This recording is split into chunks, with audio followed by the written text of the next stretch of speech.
Hi, good evening everyone. I hope आप सब लोग काफ़ी अच्छे होंगे। और देखिए, कल मैंने 2-3 रूल बताए थे। आई होप आप लोगों ने नोट कर लिए होंगे कि कैसे कहाँ पर क्या काम करना चाहिए। और आज की डेट में भी देखते हैं कि मार्केट ने किस तरीके से क्या मूव किया और कैसे हमको आगे काम करना चाहिए या करना था। वो सारी चीज़ें यहाँ पर देखेंगे, और ये भी कि कल के लिए जो स्टॉक है उन पर भी हम फोकस करेंगे किस तरीके से कैसा हुआ।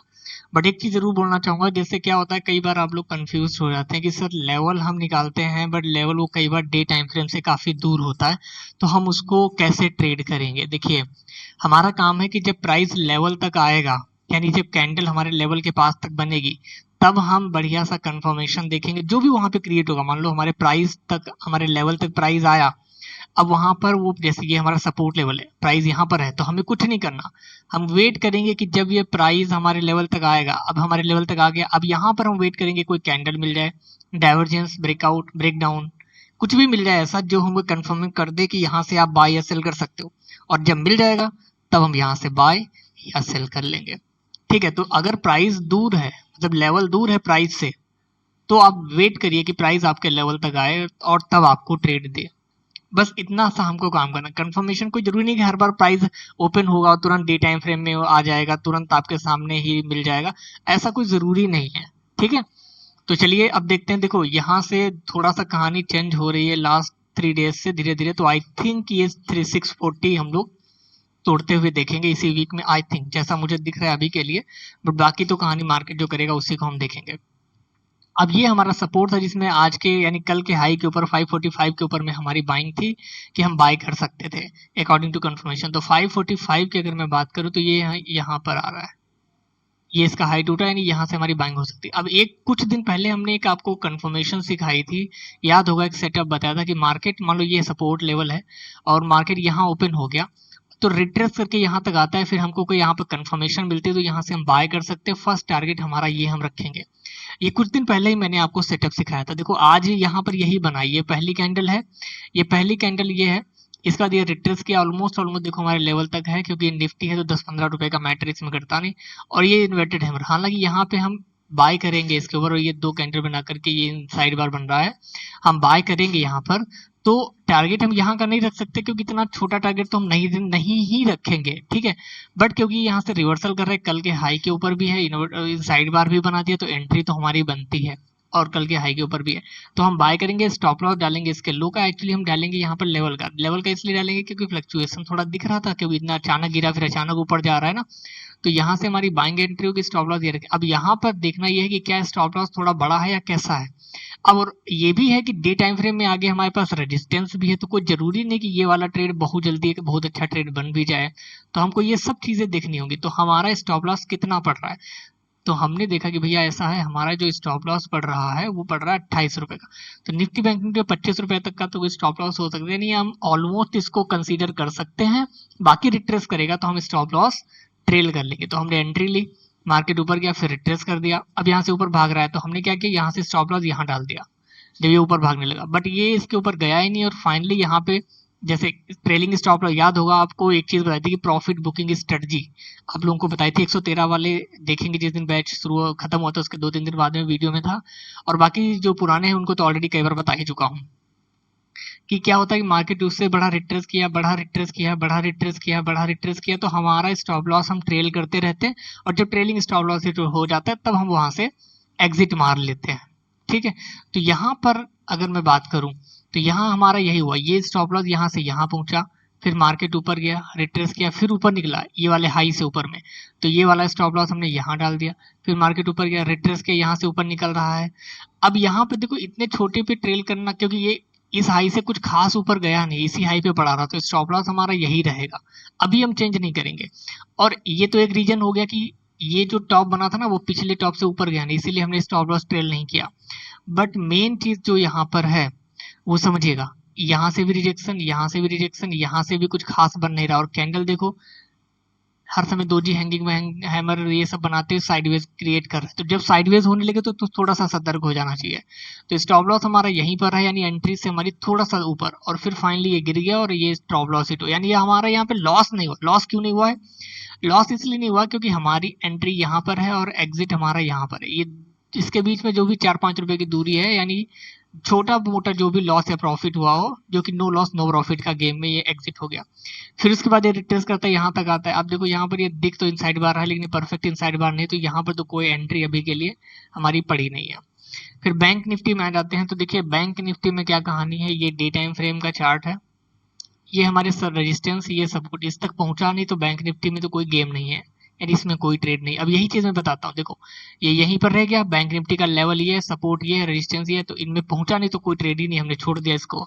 इसका बाद आ जाते हैं ये फाइनेंस पे, निफ्टी फाइनेंस, तो यहाँ पर भी देखो कुछ भी नहीं, हमारे ना सपोर्ट तक आया ना रेजिस्टेंस तक आया, तो यहाँ पर भी ट्रेड नहीं। अब जो स्टॉक्स थे हमारे उनमें देख लेते हैं, तो सबसे पहले आया था जेके लक्ष्मी सीमेंट। ये देखिए, ये जेके लक्ष्मी सीमेंट है, कल के हाई के ऊपर में ही हम लोग बाय करेंगे ऐसा कंडीशन था। अब सुबह में ये भागा है, ये यहाँ पे दिख रहा है, बस डे टाइम फ्रेम में तो open is equal to low कुछ ऐसा दिखाया नहीं था, तो एंट्री तो उस हिसाब से डायरेक्ट हम कर नहीं सकते, और एक ही कैंडल में भाग गया, ना हैमर नहीं साइड बार जैसा कुछ बना भी नहीं रहा, तो एंट्री इसमें तो कुछ हुई नहीं। फिर ये रिट्रेस यहाँ से गिर के नीचे आया, तो सेल भी नहीं कर सकते, क्योंकि ऑलरेडी 710 से ये 690 तक का लो बना चुका है, 17 रुपए वैसे भी निकल गए, तो इसमें तो कोई दूसरी ट्रेड बनती नहीं है, क्योंकि एक तरफ फिर दूसरी तरफ का भी मूव हो गया, और ये निफ्टी तो है नहीं कि हर बार मूव देता रहेगा, तो इस ब्रेकआउट पे हम ट्रेड नहीं करेंगे, क्योंकि ऑलरेडी मूव करके आ रहा है। फिर इसके बाद में दूसरा जो स्टॉक था हमारे पास, चोलामंडलम होल्डिंग्स वाला, ठीक है, इसको आ जाते हैं।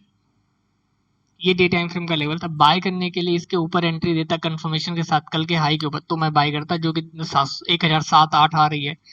अब ओपन होने के बाद इसमें क्या होता है, ये ओपन हुआ, फिर इसके बाद में बाइंग कंफर्मेशन तो दिया नहीं, जैसे यहाँ पर ये दो कैंडल बनी, ये पहली कैंडल है एक्चुअली, ये क्या है, ये पहली कैंडल है, ये दो कैंडल, पहली और दूसरी, ये दूसरी कैंडल, ये पहली कैंडल। अब इस पर ही ये पड़ा रहा, अब ये पिन बार और इनसाइड बार तो है, इसके ऊपर निकलता तो हम बाय करते, लेकिन नहीं निकला तो बाय नहीं किया, कंफर्मेशन है बट एंट्री नहीं मिली, ठीक है। फिर ये साइडवेज होता रहा, घूमता रहा, फाइनली थोड़ा ये देखो वॉल्यूम भी कम आ गया। कुछ ही दिन पहले मैंने बताया था कि जब वॉल्यूम में हैमर हैंगिंग में शूटिंग स्टार इस तरीके की मूव देने लगे स्टॉक और साइडवेज हो, तो उसमें थोड़ा सा रिस्की गेम हो जाता है, हमको उससे दूर रहना चाहिए, यानी ये वाला स्टॉक दूर रहने वाला था, ठीक है। देखो हर चीज जो मैंने आपको बताई है अगर याद रहेगी तो लाइव मार्केट में आपको हेल्प मिलेगी, और अगर आप उसको नहीं याद रखेंगे तो कुछ होने वाला नहीं है, तो कैसे भी आप नहीं सीख सकते, ठीक है। तो ये चोलामंडलम की कहानी हो गई। अब ये था हमारे पास लक्ष्मी ऑर्गेनिक्स, ये स्टॉक ये फ्लैग बना रहा था, इसके हाई के ऊपर में बाई था 308 के ऊपर में। अब 5 मिनट में जब हम आते हैं हम देखते हैं कि एक ही कैंडल में पूरा गेम खत्म कर रहा है, यानी अगर ये ब्रेकआउट देके यहाँ कैंडल क्लोज हुई फिर हम एंट्री करेंगे तो स्टॉप लॉस कुछ ज्यादा ही बड़ा हो रहा है। 300 रुपए के स्टॉक के लिए 10 रुपए का स्टॉप लॉस नहीं डालेंगे ना 300 रुपए के स्टॉक के लिए, तो यहाँ पर तो हमारी एंट्री ही नहीं बनी स्टॉक, बट खैर भागा है, ठीक है। और काफी दिन से ये गिर भी रहा है, 600-700 के बाद से कंटिन्यू गिरता आ रहा है, तो इसमें बढ़ना तो ये है ही, बढ़ वो तो तय ही है, और अच्छा स्टॉक भी है, फंडामेंटली भी अच्छा है, इन्वेस्टमेंट भी हम डालने चाहें 5-6 साल के लिए तो कर सकते हैं। बट इसमें एक चीज ध्यान रखिएगा कि अगर आप इन्वेस्ट करते हैं और ये 20-30% की गिरावट दे, जिसको करेक्शन बोलते हैं, तो उसमें परेशान नहीं होइएगा, लॉन्ग टर्म के लिए अगर लेते हैं।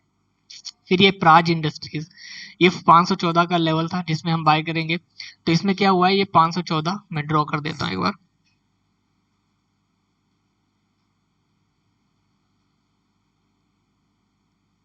ठीक है। अब 5 मिनट में आ जाइए, ये देखिए पहली कैंडल क्या बनी है, पिन बार, फिर दूसरी कैंडल मतलब इसके नीचे आ गई तो कोई बात नहीं, डरने का नहीं, सिंपल बैठे रहना है, क्योंकि इसका हाई ब्रेक होगा या लो ब्रेक होगा तभी बाय सेल करेंगे। फिर ये ब्रेकआउट देता है, फिर निकलता है, एंट्री मारिए, स्टॉप लॉस डालिए, और ये भागना शुरू कर रहा है। अब ये भाग रहा है यहाँ से एक के बाद एक कैंडल कंटिन्यू, तो हम क्या करेंगे, पिछली कैंडल के लो के नीचे जब तक क्लोज नहीं होगा तब तक होल्ड करेंगे। प्रॉफिट बुकिंग स्ट्रेटजीज अगर लिखी होंगी आपने तो ये ट्रेड आपने एंजॉय किया होगा, और नहीं लिखी होंगी तो नहीं एंजॉय किया होगा। अब देखिए यहाँ से कंटिन्यू भाग रहा है, जैसे भागता रहे होल्ड करे रहिए जब तक पिछली कैंडल के लो के नीचे क्लोज ना दे। अब आप बोलोगे कि यहाँ पर देखो ये कैंडल क्लोजिंग दे रही है, ये कैंडल क्लोज हो रही पिछली कैंडल के लो के नीचे, कुछ भी नहीं है, जस्ट बराबर में ही क्लोज है, कोई टेंशन की बात नहीं है। फिर यहाँ से ये ऊपर निकलना शुरू हुआ, ये भी क्लोज नहीं दी, ये भी ऐसे ही रहेगा। ये यहाँ पर ये कैंडल है जो ये दोजी जैसी जो कैंडल बन रही है उसके लो के नीचे क्लोजिंग दिया है यहाँ पर, तो अब इस कैंडल में आपका एग्जिट होगा। देखिए बिल्कुल टॉप पे आपके एग्जिट है, फिर उसके बाद मार्केट भी साइडवेज ही फंसा रहा है, ठीक है। तो ये बहुत ही अच्छा ट्रेड रहा, इसीलिए प्रॉफिट बुकिंग स्ट्रेटजीज भी मैंने आपको स्टार्टिंग में ही सिखा दी थी। अब नोट डाउन है तो अच्छी बात है, नहीं है तो अच्छी बात नहीं है। फिर तो ये कल के लिए जो स्टॉक थे अब हो गया मतलब जो कल आज के लिए जो स्टॉक थे वो हो गए। कल के लिए जो स्टॉक है उनमें सबसे पहले आ जाएगा आपका बालकृष्णा इंडस्ट्रीज। ठीक है। अब जो अभी इससे पहले जो चीजें मैंने बताई हैं, जो स्टॉक जो कल के लिए देता हूँ उससे पहले जो वीडियो में मैं वीडियोस में स्टार्टिंग का जो 10 मिनट रहता है पूरा वीडियो देखा करें और हर चीज आप लोग नोट किया करें।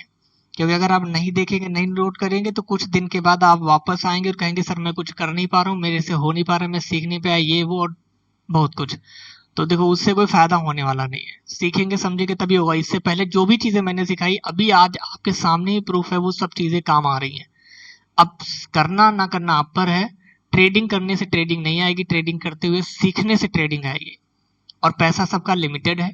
आज आप लॉस करेंगे, कुछ दिन बाद पैसा खत्म हो जाएगा, फिर मार्केट छोड़ कर आप चले जाएंगे। तो उससे बेटर है कि सीख कर करें, भले ही टाइम लगेगा बट सीख कर करें ज्यादा अच्छा। वैसे भी बिना सीखे तो आप 1 रुपया वैसे भी नहीं कमा सकते हैं। तो कल के लिए जो स्टॉक है उसमें पहला था बालकृष्णा इंडस्ट्रीज। अब दूसरा जो स्टॉक है हमारे पास वो आ रहा है, हाँ, बालकृष्णा इंडस्ट्रीज में क्या है 2410 का ये मेक और ब्रेक लेवल। इसके नीचे रहेगा तो हम सेल करेंगे, इसके ऊपर रहेगा तो हम बाय करेंगे। बट ये जो हाई बनाया है 2424 इसके ऊपर जाएगा तो ही हम बाय करेंगे विद कंफर्मेशन। बिना कंफर्मेशन हम कुछ नहीं करेंगे। ठीक है। अब इसके बाद आ जाता है बजाज फाइनेंस। ठीक है। अब इस बजाज फाइनेंस की जो कहानी है वो ये है कि ये एक गैप क्रिएट हुआ था, फिर मार्केट ने इसको सपोर्ट लिया था 2 बार, तीसरी बार ब्रेकआउट रिटेस्ट और सेलिंग दिया था। अगेन इसी के पास कंसोलिडेट हो रहा है। तो 7366 के ऊपर जाएगा तो हम बाय करेंगे, 7366 के नीचे सेलिंग देगा तो हम सेल करेंगे। और लास्ट में देखिए इसमें इनसाइड बार भी बन रहा है, तो पोजिशनल पॉइंट ऑफ व्यू से भी अगर आप देखें तो ये जो इनसाइड बार का रेंज होगा उसको तोड़ेगा तो भी हमें एक अच्छा ट्रेड मिल सकता है फॉर स्विंग। ठीक है। तो ये सब चीजें हमको ध्यान देनी है। अब इसके बाद आ जाते हैं हमारे पास नेक्स्ट स्टॉक जो है वो है सोनाटा सॉफ्टवेयर। कैश का स्टॉक है। देखिए ये ट्रिपल टॉप जैसी ऑलमोस्ट कहानी बना के चल रहा है। तो ये 1095 से यानी 96 से नीचे सेलिंग देता है तो सेल करेंगे, और 1099 यानी आप मान के चलिए कि 1100 के ऊपर निकल रहा है तो हम बाय करेंगे विद कंफर्मेशन। बिना कंफर्मेशन नहीं। लो वॉल्यूम स्टॉक है, सेलिंग थोड़ा रिस्की रहेगा, मत करिएगा। अगर परफेक्टली मूवमेंट दिखे तो उठाइएगा, वरना अगर ऐसी कैंडल बनना शुरू हो जाए जैसे ये दिख रही है यहाँ पर तो छोड़ दीजिएगा। बट ब्रेकआउट हुआ तो बाइंग अच्छी दिख सकती है। 3 दिन से रैली कर रहा है तो शायद कल ट्रेड ना मिले, बट आगे इसको नजर में रखिएगा। और पुराने भी जो स्टॉक हैं सारे वॉच लिस्ट आई होप आप बना रहे होंगे या नोट कर रहे होंगे, क्योंकि जो भी लेवल के आसपास में क्लोज हो जाते हैं वो भी नेक्स्ट डे ट्रेड दे सकते हैं। यानी कल की डेट में चाहे वो चोलामंडलम हो या लक्ष्मी केमिकल या प्राजी, या हो सकता है इनमें से कोई आज कल भी ट्रेड दे दे, तो नजर में रखिएगा। ठीक है। तो ये ट्रिपल टॉप जैसा बना रहा है, इसीलिए इस स्टॉक को हमने सेलेक्ट किया। किसी भी स्टॉक के पीछे का एक रीजन होता है, या तो लेवल होगा या कोई पैटर्न होगा या कोई कुछ भी दिखेगा, वो हमको देखना है। अब इसके बाद आ जाते हैं लास्ट स्टॉक है फिन केबल्स यानी फिनोलेक्स केबल। डबल टॉप बना रहे हैं और इस डबल टॉप पे हमको बाय सेल करना है। आज थोड़ी मूवमेंट बढ़ी तो हो सकता है कल ट्रेड ना दे, बट अगर ये पॉज हो गया कल की डेट में तो परसों ब्रेकआउट भी दे सकता है। तो दोनों तरीके से सही है। 1142 का मेक और ब्रेक लेवल, इसके नीचे रहेगा सेल करेंगे। और 1145 जो कि इस लास्ट कैंडल का हाई, इसके ऊपर बाय देगा तो हम बाय करेंगे विद कंफर्मेशन। बिना कंफर्मेशन कुछ नहीं। पूरा वीडियो रोज देखा करिए, रोज नहीं देखेंगे तो कोई फायदा नहीं है। और जो लर्निंग है उसको नोट किया करिए। 4 बार रिमाइंडर इसलिए करा रहा हूँ क्योंकि मेरा फायदा नहीं आप ही का फायदा है। ठीक है। तो बस ये स्टॉक है। अब लास्ट में आ जाते हैं निफ्टी पे। तो देखिए निफ्टी के वही पुराने लेवल, ये हमारा सपोर्ट है, सॉरी रेजिस्टेंस है 19640 का। इसके ऊपर जाएगा तो हम बाय करेंगे, इससे नीचे रहेगा तो सेल करेंगे। और ये जो क्लोजिंग दिया है ऑलमोस्ट ऑलमोस्ट 600 के पास में क्लोजिंग दिया। अगर 600 को भी ऐसा सपोर्ट ट्रीट कर देता है ना ये कल की डेट में, तो भी हम बाय कर सकते हैं। बट एक चीज मान के चलिए कि अगर ये 19525 यानी ये जो लेवल मैंने ड्रॉ कर रखा है इसके नीचे कल निकलता है तो हमको ये फिर सेलिंग दे देगा, फिर इसमें हमको सेलिंग मिल जाएगी। तो हम 19525 के नीचे में सेलिंग के लिए रेडी रहेंगे। ठीक है। अगर मैं वीकली एनालिसिस भी देखूं तो 2 वीक से सीधे तेजी दिखा भी रहा है, तो हो सकता है यहाँ से ऊपर भी ये निकल जाता 640 के ऊपर में। बैंक निफ्टी की मैं बात करूँ तो पुराना ही लेवल है 44,819 का रेजिस्टेंस है, और नीचे में सपोर्ट काफी दूर का है। अभी इसमें कुछ खास नहीं है और उसी पर ही हम ट्रेड करेंगे। देखते हैं क्या कहानी रहती है। 1-2 दिन कंसोलिडेट करेगा तो लेवल भी चेंज हो सकते हैं। और सेम आपका है ये निफ्टी फाइनेंस का, नीचे में सपोर्ट 19,600 का है, ऊपर में 19,927 का रेजिस्टेंस, इन पर आएगा तो ट्रेड होगा, वरना अभी के लिए इसमें ट्रेड नहीं है। ठीक है, तो देखो कई बार ऐसा भी होता है कि ट्रेड हमारे पास नहीं भी होते हैं, तो कोई बड़ी बात नहीं है, पूरा वीडियो देखिए, हमेशा चीजें नोट करके रखिए और सीखते रहिए, आगे बढ़ते रहिए। और नोट करते तो उसका फोटो भी क्लिक करके भेज दिया करिए कि आपने क्या नोट किया, जिससे कि थोड़ा बहुत अगर कोई गलत होगा तो मैं बता सकूंगा आप लोगों को। ठीक है, तो बस चलिए आज के लिए इतना ही, फिर मिलेंगे आगे नेक्स्ट वीडियो में, तब तक के लिए bye bye, take care, enjoy everyone.